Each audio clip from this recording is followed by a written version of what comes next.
の。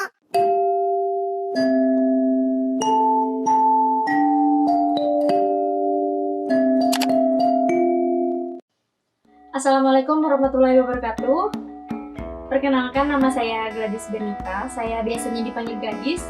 Saya lahir di Samarinda pada tanggal 2 Maret tahun 2000. Sekarang saya berusia 20 tahun. Saya tinggal di Sangatta. Saya berasal dari Ilmu Kelautan, Sekolah Tinggi Pertanian Kutai Timur. Hobi saya adalah menari dan menulis puisi. Kelebihan saya percaya diri dan saya senang mencoba hal-hal yang baru. Kekurangan saya adalah saya tidak terlalu handal dalam public speaking. Sekarang saya KKN online tahun 2020, bertempat di Desa Swargabara, Sangatta Utara. Sekian perkenalan dari saya. Terima kasih.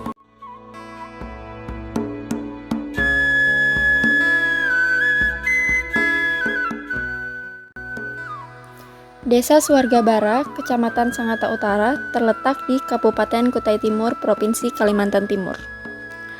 Luas wilayah Desa Swargabara kurang lebih 43.450 hektar.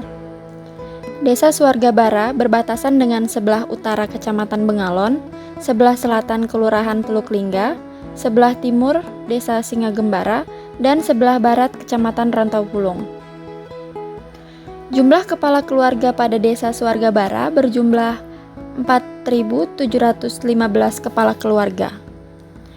Adapun lembaga-lembaga yang ada di Desa Swargabara adalah 1. Lembaga Pemberdayaan Masyarakat, 2. Lembaga Adat, 3. PKK Desa Swargabara, 4. Karang Taruna, 5. Bumdes Swargabara Mandiri. Assalamualaikum warahmatullahi wabarakatuh. Waalaikumsalam. Jadi ini Pak, perkenalkan kami ini dari KKN Stiper angkatan 2020. Jadi kami di sini terdiri dari perwakilan kelompok 7 dan kelompok 8. Jadi begini Pak, mungkin Bapak bisa perkenalan singkat seperti itu Pak. Oke, nama saya Muhammad Yamani, Kepala Desa Swargabara. Oke Pak, mohon maaf ini Pak, sudah berapa lama menjabat sebagai kepala desa di Desa Swargabara? Sudah 3 tahun dan ini jalan 4 tahun. Jalan 4 tahun. 12 sampai saat ini. Di Desa Swarga sendiri Pak, terdiri dari berapa dusun Pak? 10 dusun. 10 dusun ya. Dan untuk RT-nya Pak? 56 RT. 56 RT. Mayoritas masyarakatnya itu Pak bekerja sebagai apa Pak? Mayoritas penduduk di Desa Swargabara penghasilan atau pekerjaan mereka karyawan swasta atau pekerja tambang perusahaan di KPC atau kontraktor. Pastikan di Desa Swargabara sendiri nih memiliki potensi Pak ya. Ya. Kira-kira menurut Bapak potensi yang paling menonjol nih di Desa Swargabara itu apa? Potensi yang ditonjolkan di Desa Swargabara, kami melakukan misi-misi kepala desa, yaitu desa mandiri berbasis agrowisata. Jadi di sini potensinya wisata, yang mana wisata ini terletak di TNK, di Pripap dan Mentoko. Itu yang pertama. Yang kedua, wisata kuliner, wisata batik, dan wisata tari. Dari ada beberapa suku di sini, kayak tari Toraja atau tari Timur, itu juga yang kami angkat, yang kami gali untuk dipersembahkan kalau misalnya ada wisata yang mau ke orang yang mau ke sana, ada acara, kita tampilkan dalam acara penyambutan gitu. Terus Pak, untuk pendidikan sendiri di sini ada berapa sekolah gitu Pak ya? Pendidikan di sini SD, SMP, dan sementara SMA belum ada. Jadi kalau untuk SMP-nya ada 2, ya, SMP BPSB sama SMP 4 di Prodesa sana. Oh ya, 3 sama ada juga SMP-nya SMP Darussalam.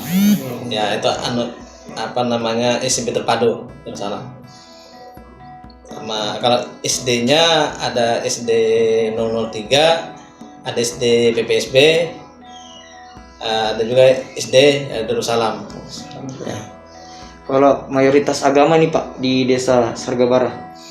mayoritas terbanyak ya agamanya Islam. Selain itu yang lain ada Kristen, ada juga Hindu, ada pura kan di atas. untuk kayak rumah sakit Pak, ada kah di Desa Sorga Bara gitu? Di Sorga Bara rumah sakit tidak ada, cuma ada klinik kayak SOS, sama ada klinik di Purwoskabo. Sama fasilitas kesehatan lainnya ya paling Pusban. Nah sampai ini Pak, ini kan kita sedang menghadapi masa pandemik ini Pak ya. Ya. Apakah berdampak secara sosial dan ekonomi terhadap desa Pak? Ya pasti ada dampaknya. Ya, terutama kalau untuk sosialnya kita dijaga jarak, ngobrol tidak boleh terlalu lama, interaksinya artinya itu. Yang kedua, orang juga berusaha juga terkendala, tidak mungkin yang tadinya bisa kesana kemari untuk masyarakat bisa beli, akhirnya kan terbatas waktu apa segala. Terus penghasilan juga ada yang di PHK dari perusahaan kan, yang apalagi perusahaannya yang nggak terlalu menonjol, akhirnya mereka nggak bisa menggaji karyawannya karena sudah COVID ini ya, dampaknya akhirnya mereka di PHK dan nganggur gitu. Saya mau menanyakan apakah di kantor desa ini khususnya sudah menghimbau masyarakatnya untuk melaksanakan protokol-protokol kesehatan? Sudah. Maksudnya kami dari pemerintah desa sudah melakukan woro-woro ya, artinya himbauan-himbauan melalui toa atau keliling pakai mobil. Di situ kita berikan mereka arahan, pakai masker kalau keluar rumah, terus jaga jarak kalau misalnya di tempat keramaian. Itu sudah kita lakukan, dan juga kita sudah melakukan penyemprotan di ruangan terbuka, misalnya kayak tempat bermain atau sekolah. Kita sudah lakukan penyemprotan gereja, musola, dan masjid, terus semua kita lakukan. Tapi ini juga nanti akan berlanjut lagi, karena kemarin sudah ada kita dapat bantuan lagi dari pemerintah kabupaten, semprotan dan juga alat semprot sama ini desinfektannya sebanyak 20 liter. Itu kemarin kita akan agendakan lagi untuk penyemprotan lagi karena hari ini, tapi karena kendala jadi mungkin hari ini di cancel, jadi mungkin nanti kita agendakan lagi. Kami berharap nanti adik-adik bisa ikut di dalam kegiatan mungkin penyemprotan ataupun nanti woro-woro ke masyarakat untuk menghimbau lagi kepada masyarakat. Kami biasanya melibatkan Babinsa sama Babin Kamtipmas di desa ini untuk keliling. Kalau untuk selain penyemprotan nih Pak, apakah di setiap rumah warga itu tersedia disinfektan sendiri? Kemarin kita sempat bagikan disinfektan ke tiap RT dan untuk disemprotkan ke rumah-rumah warga masing-masing RT. Itu sudah kita lakukan, dan kemarin juga kita semprot juga di RT-RT yang ada rumah-rumah ibadah atau rumah-rumah tempat-tempat bermain anak-anaknya, kita semprot juga. Untuk penanganan COVID sendiri tuh Pak, di Desa Sorga Bara itu seperti apa? Penanganannya kami ya seperti yang saya sudah lakukan kemarin, tetap ada jenjangnya ya. Artinya dari RT lapor ke pemerintah desa, karena di pemerintah desa di Desa Sorga Bara sendiri kan sudah ada namanya posko COVID itu sendiri. Jadi dari RT, desa, kecamatan, jadi kita berjenjang, artinya melakukan penanganan. Kalau misalnya ada yang terindikasi kena atau sakit atau apa, mereka RT laporkan ke pemerintah desa laporkan ke posnya di kecamatan. Nanti kecamatan yang akan merespon dan langsung di UPT Puskesmasnya yang turun untuk ngecek atau untuk mendata, langsung ngecek dan apakah ini identifikasi virus COVID atau enggak, atau penyakit biasa kan gitu. Jadi alurnya begitu. Nanti kalau misalnya ada ternyata terjangkit virus, ya langsung dikarantina di yang tempatnya sudah disediakan oleh pemerintah daerah, apakah itu nanti di Kulungga atau di hotel biasanya. Ya, dari teman-teman yang lain apakah masih ada? Dan dari masyarakatnya sendiri Pak, dalam menghadapi COVID ini, apakah benar-benar sudah mematuhi protokol kesehatan atau gimana Pak di Desa Swarga Barat sendiri?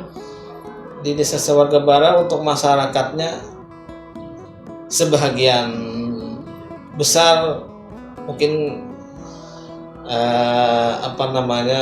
masih kurang ya kesadarannya, tapi sebagian kecil aja yang ada. Artinya contoh misalnya kita di tempat keramaian, misalnya tempat belanja, sekarang sudah pada kendor kan, sudah kurang, ada yang udah nggak pakai masker, terus ada juga dari masyarakat sendiri yang sudah bergelombol nggak jaga jarak, misalnya di tempat-tempat ngopi atau kafe-kafe itu sudah istilahnya rame lagi kan, walaupun sebenarnya pandemi ini belum ada nurun kan, masih naik, tapi mereka juga nggak, artinya sudah merasa biasa, mungkin tidak mengindahkan lagi, sudah dengan himbauan dari baik pemerintah desa, dari pemerintah kecamatan, kabupaten, sudah ya mungkin dianggap sudah biasa.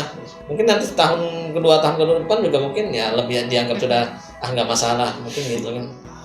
Untuk akses tempat ibadah nih Pak, sudah diperbolehkan Pak ya kalau di Desa Swarga Barat?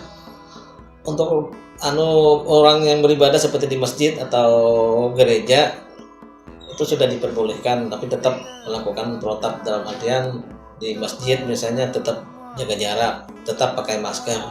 Hanya saja memang kebanyakan kalau saya lihat jaga jarak masih, rata-rata di masjid masih jaga jarak, cuma yang enggak masker. Sekarang mayoritas nggak pakai masker saudara di masjid, tapi kalau jaga jarak masih. Saya Gadis, saya dari KKN Stiker. Jadi saya mau nanya di sini Pak tentang keadaan masyarakat di sini. Di sini, ya, selama COVID ini keadaan masyarakat RT14 itu bagaimana Pak? Ya selama ini sih dari himbauan kita sebagai RT di sini, sebagai pemerintah di sini, kita himbau supaya patuhi standar COVID yang sudah ditetapkan oleh pemerintah. Lanjutan itu kita dulu ya, kita himbaukan dalam pakai masker. Terus kegiatan di sebelum pandemi COVID ini, kegiatan RT ini ada apa Pak?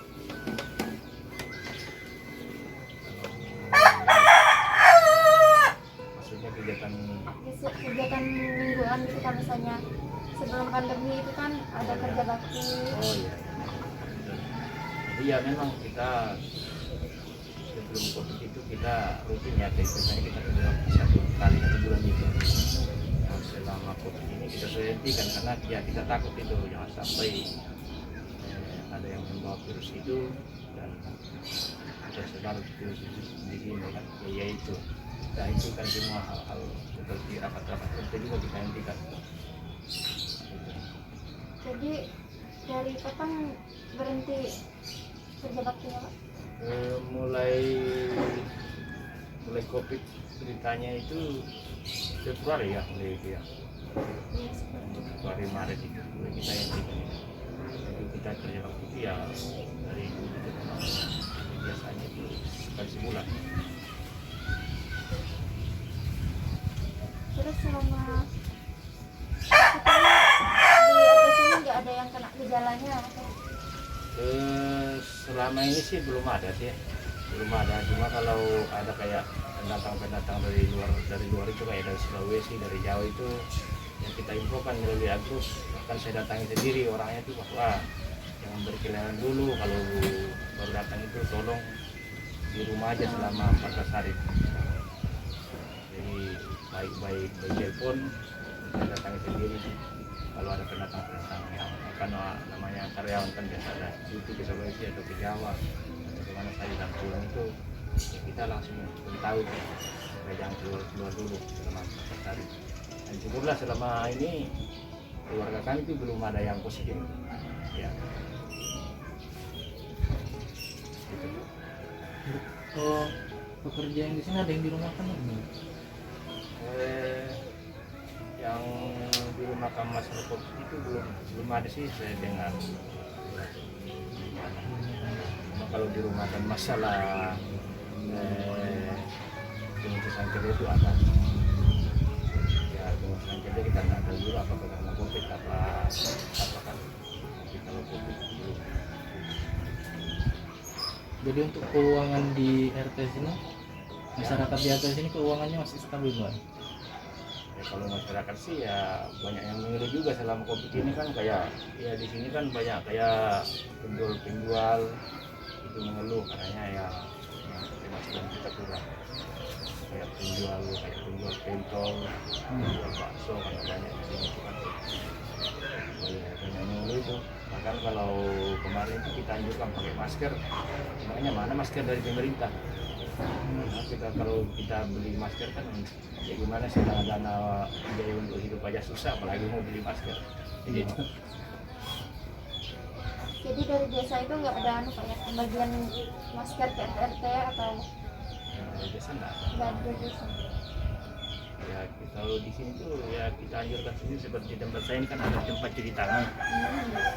Kita anjurkan sendiri aja sama warga-warga supaya masing-masing itu membuat tempat cucian tangan di rumah, masing-masing yang beli masker sendiri. Itu. Di RT sini nggak ada potensinya apa sih Pak di sini? Atau ada orang yang peternak atau berkebun di sini di RT 14? Kalau yang beternak sih rata-rata ada yang beternak, biar rakyat. Kalau berkebun ya ada juga yang berkebun.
Berdiri tegak dada, tebar semua senyuman kedamaian.